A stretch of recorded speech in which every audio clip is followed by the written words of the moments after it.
Hello bankers. उम्मीद करता हूं कि इस बार का जैब 2025 मई में जो एग्जामिनेशन हुआ था वो आपने जरूर देखा होगा और उसमें भी पीपीबी का एग्जाम जरूर आपने नोटिस किया होगा। मैं कह सकता हूं बहुत आसानी से कि मई 2025 में जो पीपीबी का एग्जामिनेशन हुआ था वो अब तक का सबसे डिफिकल्ट एग्जामिनेशन था। इससे पहले जो डिफिकल्ट एग्जामिनेशन था वो पूछा गया था 2023 में, लेकिन उसके बाद काफी आसान पेपर्स कंडक्ट किए गए। लेकिन ये जो एग्जामिनेशन मई 2025 में कंडक्ट किया गया, it was one of the most difficult examination till date. अब क्वेश्चन ये आता है कि अगर पीपीबी का एग्जामिनेशन इस बार डिफिकल्ट आया तो क्या अगली बार भी डिफिकल्ट आने के चांसेस है? The answer would be yes, we will be preparing in the same manner. अगर हम किसी भी एग्जाम के लिए प्रिपेयर कर रहे हैं और and we want to clear this examination, our target should be very loud and clear कि अगर अगली बार भी एग्जामिनेशन टफ हुआ तो हम इसे क्लियर कर पाएंगे।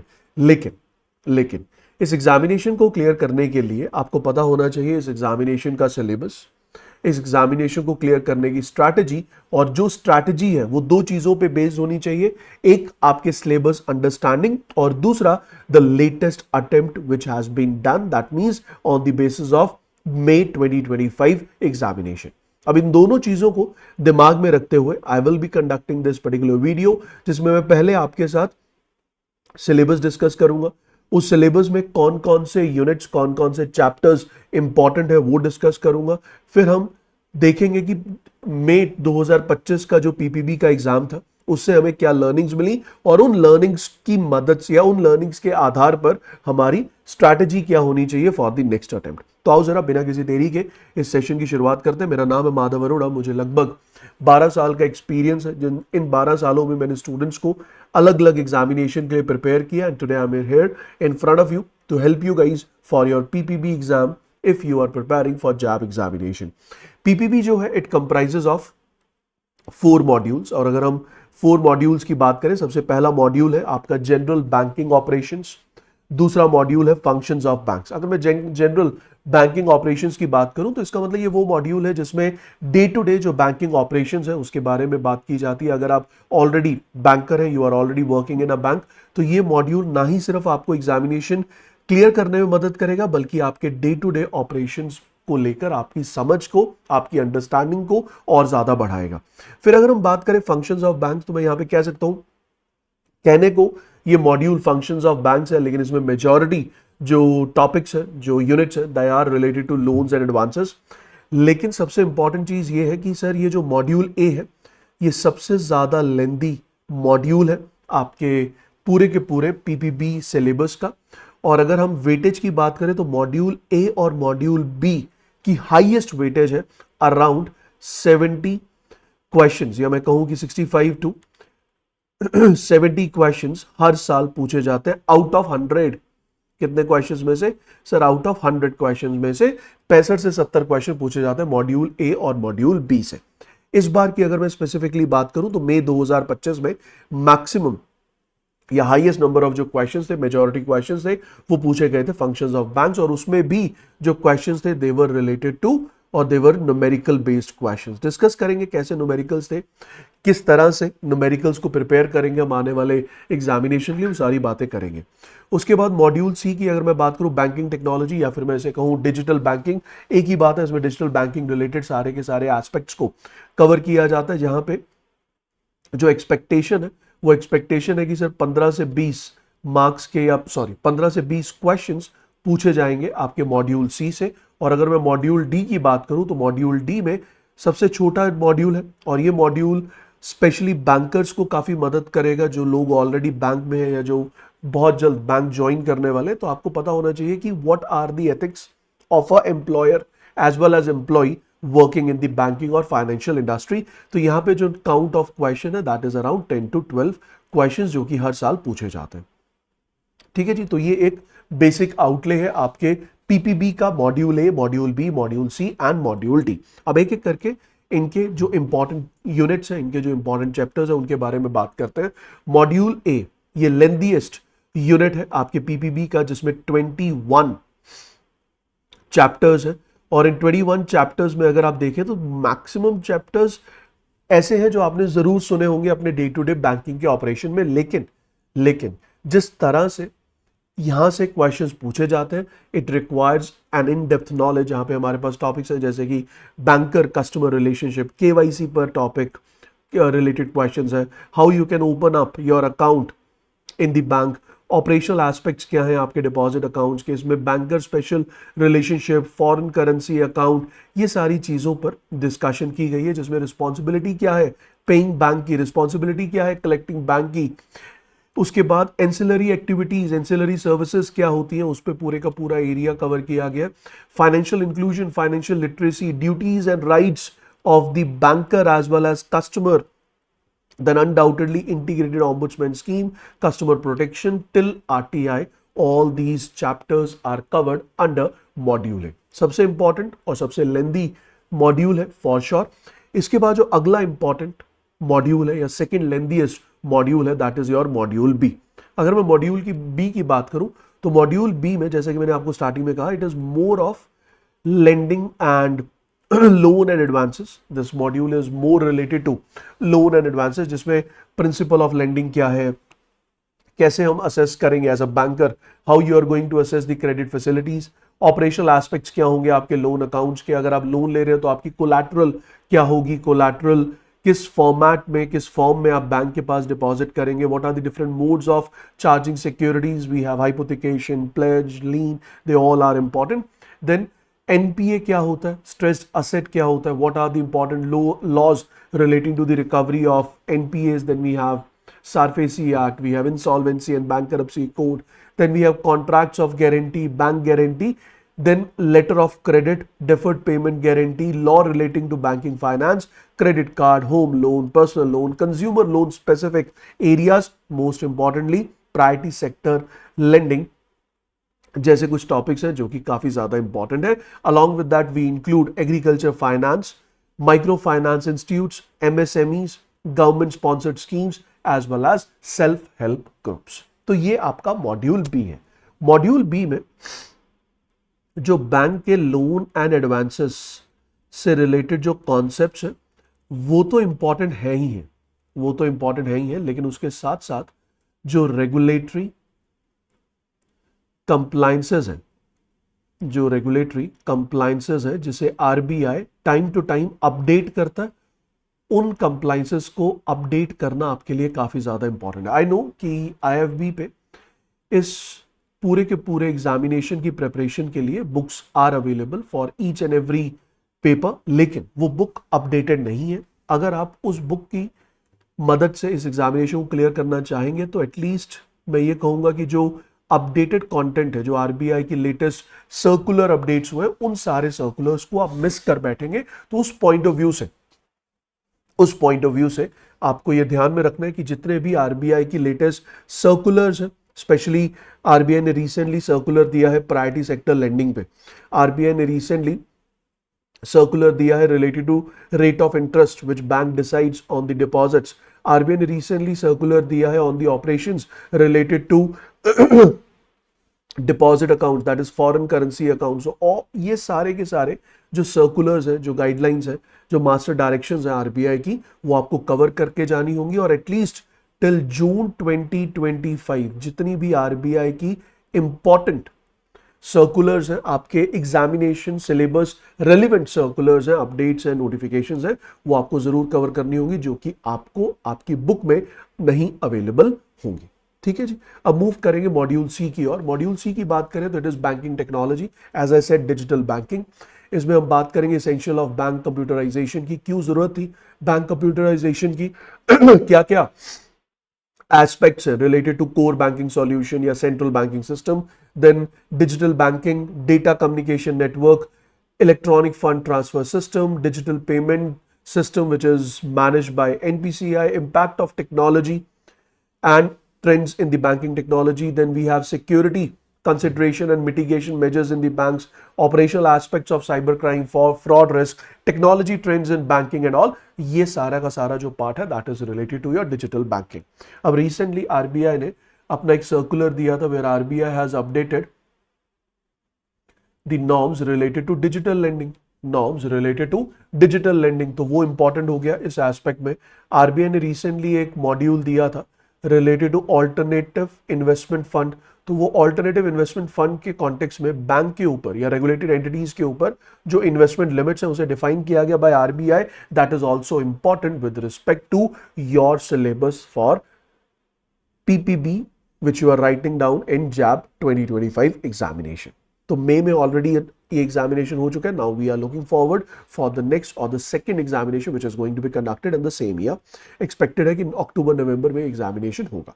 अब अगर हम बात करें मॉड्यूल डी की, तो मॉड्यूल डी मैं कहूंगा सबसे छोटा, सबसे आसान मॉड्यूल है, लेकिन इस मॉड्यूल को पढ़ते समय यू मस्ट फील योरसेल्फ और you must keep yourself at the place of a banker. अगर आप बैंकर हैं तो बहुत सही, आपको पढ़ते ही चीजें समझ आएंगी. लेकिन अगर आप अभी बैंक में जॉब नहीं कर रहे तो you just feel yourself that you are working as a banker in a bank, then only these ethics, these terms will be much clear to you. It will make more practical sense while reading them if you are considering yourself कि मैं एक banker हूं और मैं इन ethics को follow करूंगा अपने आने वाले दिनों में. तो एथिक्स क्या है, बिजनेस एथिक्स क्या होते हैं, इंडिविजुअल लेवल पे एथिक्स क्या होते हैं, एम्प्लॉय के एथिक्स क्या है, वर्क प्लेस पे क्या क्या एथिक्स है, और बैंकिंग एथिक्स कैसे कैसे चेंज हुए over the period of time, ये सारी चीजें आपको कवर करनी है. तो एज आई सेड 4 मॉड्यूल है. 4 मॉड्यूल्स में से ए और बी मॉड्यूल सबसे ज्यादा लेंदी है, सबसे ज्यादा इंपॉर्टेंट है.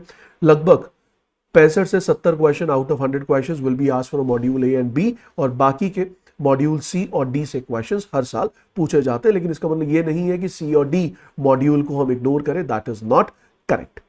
अब आता अगला पॉइंट. अगला पॉइंट क्या है कि sir what are the important learnings from the JAIIB PPB examination, जो कि कब हुआ था सर, जो हुआ था मई 2025 में. इसमें जो सबसे पहली लर्निंग है वो एक ही है कि सर एग्जामिनेशन बहुत डिफिकल्ट था. लेकिन क्वेश्चन ये है कि एग्जामिनेशन डिफिकल्ट क्यों था. पहला रीजन सर, बहुत सारे केस स्टडी बेस्ड क्वेश्चन पूछे गए जो कि पास्ट में काफी समय से आईएफबी नहीं पूछ रहा था. तो it was a new, I will not say new, but it was something unexpected. Case study based questions पूछे गए. सेकंड था रेगुलेटरी एंड कंप्लायंस अपडेट्स पे बहुत सारे क्वेश्चंस आए, यानी कि RBI circulars, RBI guidelines, RBI notifications, RBI press release भर भर के आपके एग्जामिनेशन में पूछी गई. और अगर आपने आरबीआई अपडेट्स को कवर नहीं किया, you must be in a position, तो आप एक ऐसी पोजीशन में फंस गए थे जहां पे आप काफी सारे question related to module B answer नहीं कर पा रहे थे. तो आरबीआई की कंप्लायंसेस को, इवन आरबीआई के साथ साथ अगर कुछ एनपीसीआई ने अनाउंस किया with respect to the digital industry, अगर कुछ सेबी ने अनाउंस किया जिसमें बैंक कहीं इन्वॉल्व है, तो वो सब इंपॉर्टेंट है. But out of all of them RBI compliances, regulatory norms, master directions are must to cover. Next आया बेसिक बैंकिंग फंक्शंस पे. इस बार कोई क्वेश्चन नहीं पूछा गया, या मैं कहूंगा कि बस बहुत ही कम 1 या 2 क्वेश्चन पूछे गए बिल्कुल बेसिक बैंकिंग के फंक्शन पे, जैसे पहले पूछे जाते थे what is banking, how you define banking. इस बार ऐसा कुछ नहीं था.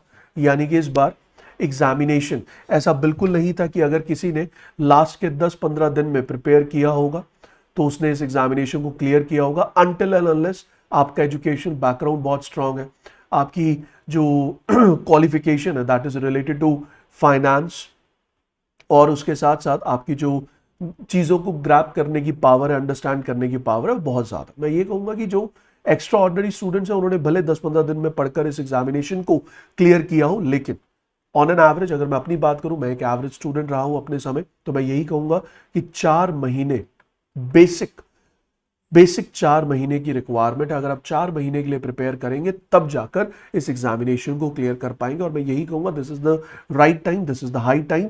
स्टार्ट योर प्रिपरेशन नाउ, क्योंकि ऑलरेडी मई लास्ट में हम हैं, जून, जुलाई, अगस्त, सितंबर, तब जाकर 4 महीने में आपका सिलेबस होगा. और अगर आपका एग्जाम अक्टूबर में होता है तो you have some time to attempt the mock test as well. तो this is the right time to start your preparation. इस बार वेटेज न्यूमेरिकल्स की बहुत ज़्यादा बढ़ा दी गई, और स्पेशली जो न्यूमेरिकल्स पूछे गए थे वो पूछे गए थे मॉड्यूल बी से, और मॉड्यूल बी में भी पूछे गए थे रिलेटेड टू वर्किंग कैपिटल. तो ये जो न्यूमेरिकल्स इंक्रीज हुए, वेटेज इंक्रीज हुई, वो भी मॉड्यूल बी से, जिसकी वजह से इस बार मॉड्यूल ए और बी में भी सबसे ज़्यादा जो क्वेश्चन एग्जामिनेशन में आए वो मॉड्यूल बी से आए थे, just because of introduction of numericals.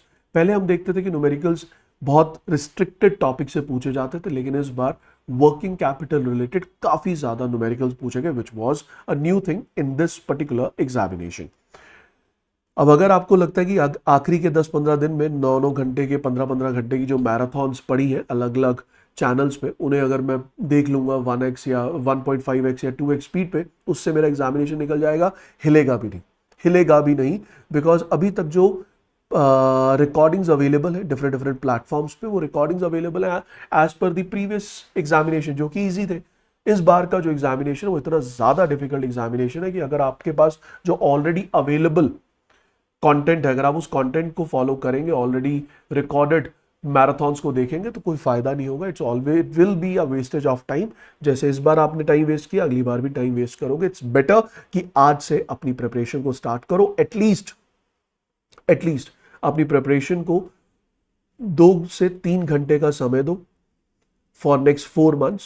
और अगर आप 2 से 3 घंटे रेगुलरली, या 2 घंटे भी मैं अगर कहूं, आप 2 घंटे भी रेगुलरली देंगे अपनी प्रिपरेशन को, एक एक करके एक एक एग्जामिनेशन के सिलेबस को अगर आप कवर करते रहे, तो आने वाले 4 महीने में आपका सिलेबस भी कंप्लीट हो जाएगा and you will be in a position to clear this examination in this very attempt itself.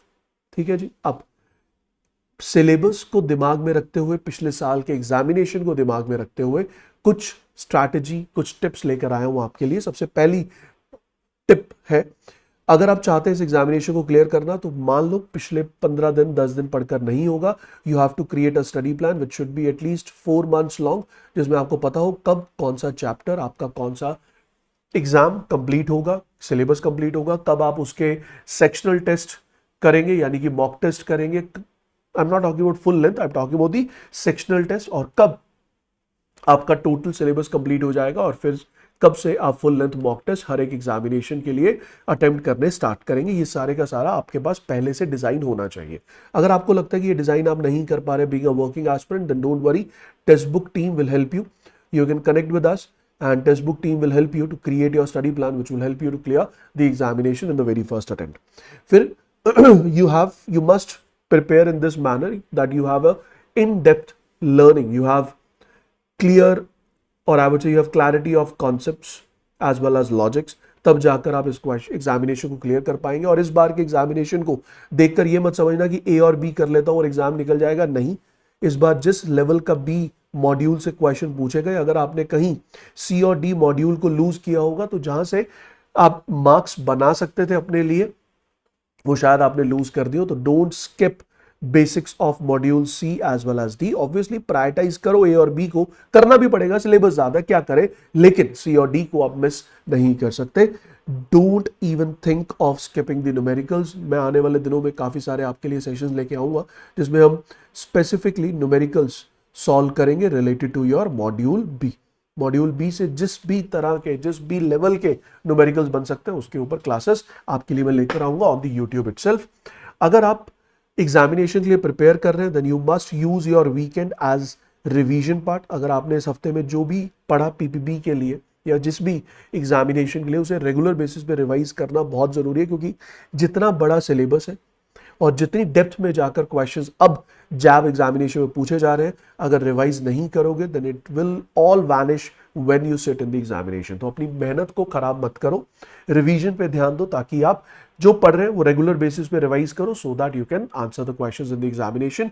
Then जैसे जैसे कोई एक चैप्टर कंप्लीट हो जाए, उस चैप्टर से रिलेटेड एमसीक्यू सॉल्व करो, और जब आपका पूरे का पूरा syllabus of any exam complete हो जाए, तो उसके मॉक टेस्ट स्टार्ट करो। Because time management is very important, क्योंकि 120 मिनट में 100 क्वेश्चन अटेम्प्ट करने। बोलना आसान है, लेकिन ये अटेम्प्ट करना आसान नहीं होगा, जिसमें आपके पास न्यूमेरिकल्स भी पूछे जा रहे हैं। अगर आपको न्यूमेरिकल्स तक सॉल्व करने हैं इस एग्जामिनेशन में, तो टाइम मैनेजमेंट बहुत इंपॉर्टेंट है। और अगर आपने अपने टाइम को प्रॉपर्ली मैनेज नहीं किया, then you will lie up in a situation where you won't be able to clear this examination. So I hope एक एक पॉइंट क्लियर हुआ होगा। और अगर आप चाहते हो इस एग्जामिनेशन को क्लियर करना, डू सब्सक्राइब आवर चैनल, क्योंकि आने वाले दिनों में बहुत सारी वीडियोस, बहुत सारे चैप्टर वाइज टॉपिक डिस्कशन मैं लेके आने वाला हूं पीपीबी के लिए, जिसमें हम पहले मॉड्यूल बी से स्टार्ट करेंगे। मॉड्यूल बी का एक एक करके चैप्टर कवर करेंगे, और फिर उनके बेसिस पे जो न्यूमेरिकल्स हैं वो डिस्कस करेंगे। Then will go to module A, then C and D. तो आपके एग्जाम अगले एग्जामिनेशन से पहले मेजॉरिटी जो प्रिपरेशन है that will be provided to you for triple B on this platform itself. So therefore do not forget to subscribe our channel and do hit the like button and do share this video with your friends ताकि जो लोग इस examination के लिए prepare कर रहे हैं they should be aware that yes test book has taken an initiative जहां test book will and test book is committed to help the students to not only clear rather dominate this particular examination. Thank you so much. Good luck. God bless you.